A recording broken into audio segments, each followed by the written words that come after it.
25 जून को जब यूपी के सभी सांसद शपथ ले रहे थे तो अफजाल अंसारी को लेकर चर्चाओं का बाजार गर्म होता है कि क्या हुआ अफजाल का, क्योंकि अफजाल सदन में मौजूद तो होते हैं, अखिलेश के बगल में बैठे होते हैं, लेकिन नहीं आता अफजाल अंसारी का नंबर, नहीं पुकारा जाता अफजाल का नाम।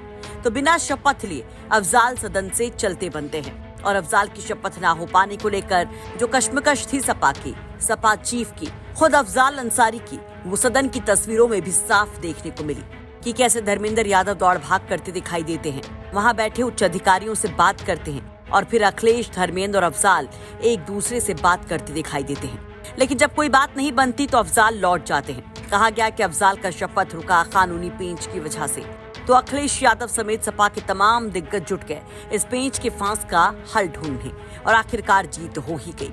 ले ही ली अफजाल ने गाजीपुर के सांसद के तौर पर शपथ।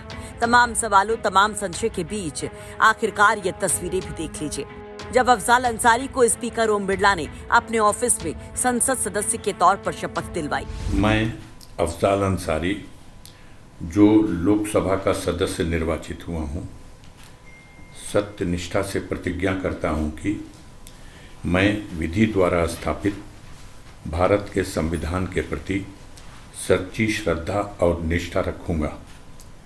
मैं भारत की प्रभुता और अखंडता अक्षुण्ण रखूंगा तथा जिस पद को मैं ग्रहण करने वाला हूं, उसके कर्तव्यों का श्रद्धापूर्वक निर्वहन करूंगा। अफजाल अंसारी की शपथ के साथ मानो सपा खेमे और अंसारी परिवार में खुशी की लहर दौड़ गई। अफजाल अंसारी के भतीजे और सपा विधायक सोहेब अंसारी ने तो अफजाल को पूर्वांचल का गांधी तक बता दिया। सोहेब अंसारी ने एक्स पर लिखा, गाजीपुर की सम्मानित जनता जिंदाबाद। पूर्वांचल के गांधी माननीय अफजाल अंसारी ने आज संसद सदस्य के तौर पर शपथ ली। जय संविधान, जय समाजवाद, जय पीटीए, जय भीम, जय हिंद। दरअसल अफजाल अंसारी ने कानूनी दांवपेच की वजह से अब तक शपथ नहीं ली थी। आपको बता दें कि अफजाल को एक गैंगस्टर केस में एमपी एमएलए कोर्ट की तरफ से 4 साल की सजा सुनाई गई थी। इस आदेश की वजह से उनकी लोकसभा सदस्यता भी चली गई थी। इस फैसले के खिलाफ अफजाल सुप्रीम कोर्ट जाते हैं, वहां से उन्हें राहत मिल जाती है। 14 दिसंबर 2023 को सुप्रीम कोर्ट ने अपने आदेश से उनकी सदस्यता तो वापस कर दी, लेकिन कुछ पाबंदियां भी लगा दी थी। इसमें कहा गया कि अफजाल अंसारी सदन की कार्यवाही में हिस्सा नहीं ले सकते हैं।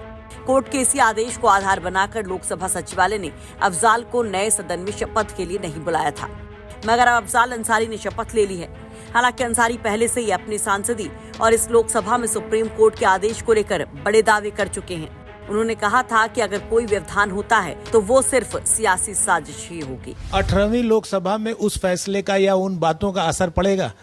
अब ये तो बीजेपी के कानून विदों से पूछिएगा। मैं आपको क्या लगता? तो नया जन्म है ये। 17वीं लोकसभा की कहानी 18वीं लोकसभा में एक ही चीज हो सकती थी।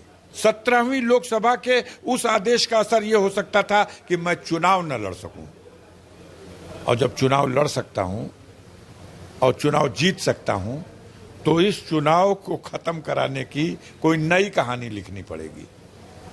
उस कहानी से इस कहानी को प्रभावित नहीं किया सकता। आपको बता दें कि भले ही अफजाल ने सांसद के तौर पर शपथ ले ली हो, लेकिन अभी भी उनकी सांसदी खतरे में है, क्योंकि गैंगस्टर मामले में सब कुछ हाईकोर्ट के फैसले पर निर्भर करता है और आज हाईकोर्ट में इस पर अहम सुनवाई है। माना जा रहा है कि इस पर फैसला भी जल्दी आ सकता है, क्योंकि सुप्रीम कोर्ट ने 30 जून तक की डेडलाइन हाई कोर्ट को दी थी। एमपी एमएलए कोर्ट की सजा को बरकरार रखता है, तो ऐसे में बड़ा झटका अफजाल अंसारी को लग सकता है, उनकी सांसदी जा सकती है। वैसे आप क्या कहेंगे इस खबर पर? अपनी राय भी कमेंट बॉक्स में जरूर रखिए। ब्यूरो रिपोर्ट, यूपी तक।